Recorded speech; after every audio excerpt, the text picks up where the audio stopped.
Anong ganap sa mundo ng showbiz?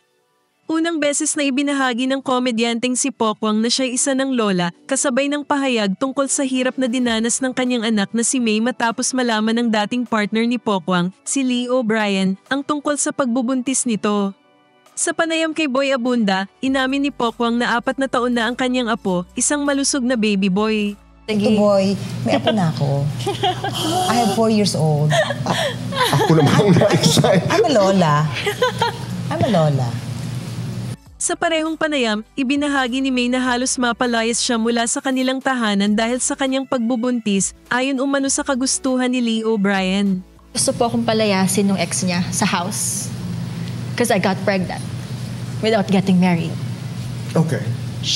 He wanted me out of the house. And I don't know why. Tsaka between me and him, parang mas ako yung may karapatan na nasa bahay.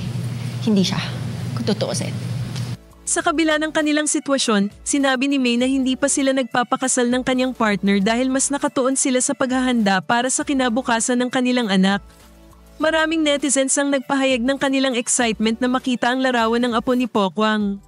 Sa palagay mo, tama bang palayasin ng anak-anakan kung nabuntis ito ng hindi inaasahan?